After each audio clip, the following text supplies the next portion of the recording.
The Mysterious Fall of Oda Nobunaga, Betrayal and Conspiracy.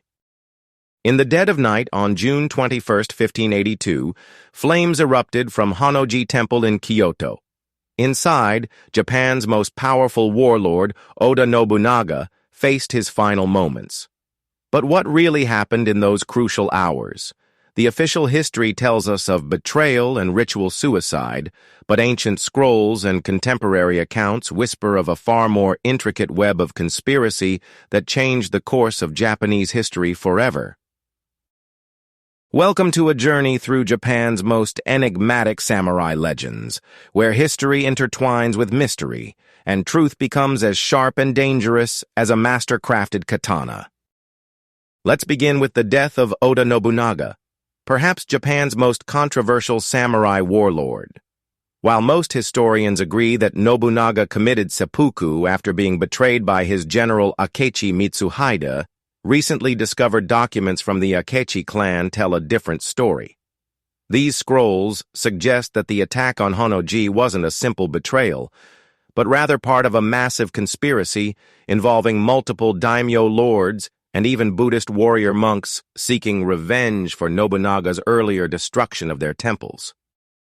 According to these documents, on the night before the incident, mysterious meetings took place between Akechi's representatives and agents from other powerful clans. Coded messages spoke of a heaven-sent opportunity and divine justice. Even more intriguingly, some accounts mention that in the weeks leading up to that fateful night, Nobunaga had been acting erratically, making decisions that seemed to contradict his usually brilliant strategic mind. But here's where it gets even more mysterious. Some contemporary accounts claim that in the chaos of the burning temple, multiple witnesses reported seeing Nobunaga escape through a secret tunnel. These accounts were quickly suppressed, but they've persisted for centuries in local folklore. Could the great unifier of Japan have staged his own death to escape a closing net of enemies? Moving forward in time, we encounter another fascinating mystery. The case of Sanada Yukimura, often called Japan's greatest samurai. History tells us he died during the summer campaign of Osaka in 1615, making a final desperate charge against Tokugawa forces. However, this is where our story takes an unexpected turn. In the mountains of present-day Nagano Prefecture, there are villages where local legends speak of a wounded samurai who arrived shortly after the fall of Osaka Castle. This warrior, though never identifying himself, possessed extraordinary military knowledge and began training local youth in sophisticated battle tactics. The training methods he taught were remarkably similar to those documented in Sanada's own military manuscripts. Even more compelling is a series of letters discovered in a merchant's archive in Nagano, dated 1624, 9 years after Sanada's supposed death. These letters mention a distinguished guest living in seclusion in the mountains, whose description bears striking resemblance to Sanada Yukimura. The letters speak of the guest's distinctive battle scars and his deep knowledge of the siege of Osaka Castle. Could Japan's greatest samurai have survived his final battle? Our next legend takes us into the shadowy world of the Kage Ichizoku, or Shadow Clan, a mysterious group of warriors who allegedly operated behind the scenes of Japanese history for centuries. While mainstream historians dismiss their existence as pure fiction, a growing body of evidence suggests otherwise. Recently discovered documents from several prominent samurai families contain references to a group called the Watchers of the Way, who served as information gatherers and political mediators between warring clans. These warriors supposedly operated under strict codes of secrecy, their very existence known only to the highest-ranking daimyo. What makes this particularly intriguing is the discovery of unusual architectural features in several ancient samurai castles. Hidden rooms, secret passages, and sophisticated surveillance systems that seem to have been designed specifically for covert observation and rapid movement throughout the castle grounds. These architectural elements align perfectly with the descriptions of Shadow Clan operations found in various historical documents. Even more compelling is a collection of diplomatic correspondence from the late 16th century that contains subtle references to a group of intermediaries who seemed to appear precisely when major conflicts were about to erupt, often preventing wars through their behind-the-scenes negotiations. Could these have been the legendary Shadow Clan at work? Perhaps no samurai has captured the world's imagination quite like Miyamoto Musashi, the legendary swordsman who never lost a duel. But while his early life is well documented, the final years of this master swordsman remain shrouded in mystery. In 1643, Musashi suddenly withdrew from public life, supposedly to live in a cave called the Reigando, where he would write his famous Book of Five Rings. But was that the whole story? Recently discovered correspondence between local officials of the time suggests something far more intriguing. These letters speak of a secret military project commissioned by the Hosokawa clan, who were Musashi's patrons in his final years. The project required the expertise of a master strategist and weapons designer, skills that Musashi possessed in abundance.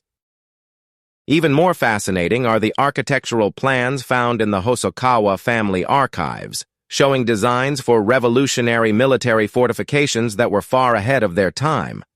The drawings bear striking similarities to Musashi's distinctive artistic style, suggesting that rather than living as a hermit, he might have been working on classified military innovations that could have changed the balance of power in 17th century Japan.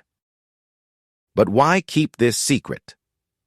Some historians suggest that revealing Musashi's involvement in military development would have violated the strict regulations of the Tokugawa shogunate, which carefully controlled the development of military technology to maintain political stability.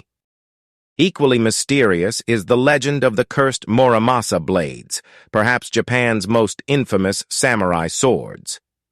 Created by the master swordsmith Muramasa Sengo in the 16th century, these blades were said to be possessed by an evil spirit that compelled their owners to bloodshed or drove them to madness. What's fascinating is that this wasn't just medieval superstition. The Tokugawa shogunate actually banned these blades, and owning one became a serious crime. But why would Japan's most powerful military government fear a swordmaker's creations? Recent metallurgical analysis of surviving Muramasa blades has revealed something extraordinary. These swords were forged using a unique technique that created microscopic patterns in the steel, making them extraordinarily sharp and durable, perhaps too perfect for their time. Some experts suggest that Muramasa may have discovered a metallurgical technique so advanced that it seemed supernatural to his contemporaries. But there's another layer to this mystery. Historical records show that many of Muramasa's original clients were enemies of the Tokugawa clan. Could the curse have been a political fabrication designed to eliminate weapons that posed a genuine threat to Tokugawa power? Next, we delve into the legend of Hattori Hanzo, known as the Demon Shinobi, whose very existence blurs the line between historical fact and fiction. While records confirm that a ninja named Hattori Hanzo served the Tokugawa clan, the tales of his exploits seem almost superhuman. Recently uncovered documents from the Tokugawa period describe a complex network of information gathering that spans all of Japan, with Hanzo at its center. But here's where it gets interesting. There are reports of Hanzo appearing in multiple places simultaneously, leading some historians to propose a fascinating theory. Hattori Hanzo might have been a title held by multiple individuals, all operating under a single identity. Supporting this theory are financial records from the Tokugawa administration showing payments to multiple Hanzo units across different regions. Even more intriguing are architectural documents revealing a network of secret rooms and passages in Edo Castle known as Hanzo's corridors, which still exist in parts of modern-day Tokyo. The mystery deepens with the discovery of coded messages in seemingly ordinary administrative documents from the period. These messages, only recently decrypted, appear to be instructions for complex intelligence operations, signed with variations of Hanzo's mark. Could these be evidence of Japan's first organized intelligence agency, operating under the guise of a single legendary ninja? At the heart of this mystery lies an even more intriguing question. Did the Tokugawa deliberately cultivate the legend of a supernatural ninja to conceal the existence of their sophisticated spy network? The answer might lie in the surviving records of the Hattori clan, which remain sealed to this day in a temple outside Tokyo. Among all the mysteries of Japan's samurai age, few are as intriguing as the true identity of Uesugi Kenshin, the legendary Dragon of Echigo. While most know Kenshin as one of Japan's most powerful warlords, a fascinating theory has persisted for centuries that this fierce warrior was actually a woman. The evidence is compelling. Contemporary Korean diplomatic records describe the Lord of Echigo as a warrior of unusual grace, while Chinese merchants noted that Kenshin never bathed with other commanders, a common practice among samurai lords.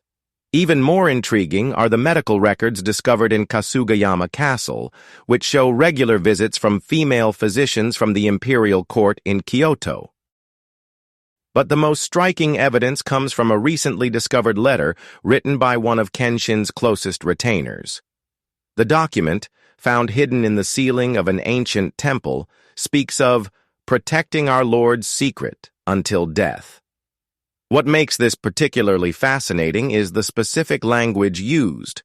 The character for secret is one traditionally associated with matters of gender and identity. Would this explain Kenshin's legendary rivalry with Takeda Shingen? Some historians now suggest their famous battles might have been more than military confrontations. Perhaps they were also a carefully choreographed performance to protect Kenshin's secret identity. Moving to another enigma, we encounter the mystery of Toyotomi Hideyoshi's Golden Tea Room, perhaps the most valuable lost artifact in Japanese history. This architectural masterpiece was said to be a portable room made entirely of solid gold, used by Hideyoshi for tea ceremonies to demonstrate his immense wealth and power. While many dismiss this as mere legend, the recent discovery of detailed inventory records from 1587 confirms its existence. These documents describe a structure weighing over 200 kilograms, decorated with gold panels, golden tatami frames, and even gold-threaded tatami mats. But here's where the mystery deepens. After Hideyoshi's death in 1598, the Golden Tea Room vanishes from historical records. According to a secret report found in the archives of the Tokugawa shogunate, the room was disassembled and hidden on the eve of the Battle of Sekigahara in 1600. The report includes a cryptic map with 7 specific locations across Japan, suggesting the room was broken down and its pieces hidden separately to prevent capture. Over the centuries, various golden artifacts have been discovered at some of these locations, but the majority of the tea room remains lost. Could this priceless treasure still be hidden somewhere in Japan's mountainous landscape?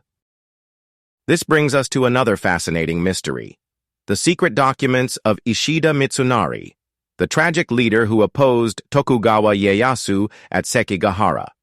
While history records Mitsunari's defeat and execution, a collection of coded messages discovered in an old merchant house in Kyoto suggests he had orchestrated a far more complex plan than previously thought. These documents, written in a sophisticated cipher only recently broken, reveal a network of allies and hidden resources that extended far beyond the traditional power centers of Japan. They speak of sleeping dragons, possibly hidden armies or stockpiles of weapons, positioned throughout the country, waiting for a signal that never came. Most intriguing is a message dated just days before Sekigahara, instructing certain allies to wait for the winter snow before taking action. Was Mitsunari's defeat at Sekigahara actually part of a larger strategy that was never fully realized? Finally, we come to perhaps the greatest samurai treasure mystery of all, the lost fortune of the Tokugawa shogunate. When the Tokugawa era ended in 1868, an enormous amount of gold, silver, and priceless artifacts seemingly vanished into thin air. The official records claim these treasures were used to fund the new Meiji government, but the numbers don't add up. According to recently discovered documents from the final years of the shogunate, a massive operation was undertaken to hide the Tokugawa fortune across Japan.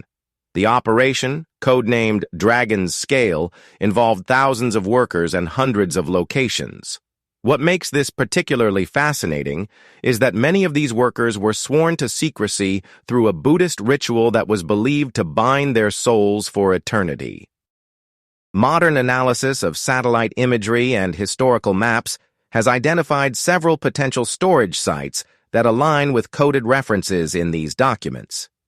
Even more intriguing, ground-penetrating radar surveys of these locations have revealed unusual underground structures that don't appear in any official records.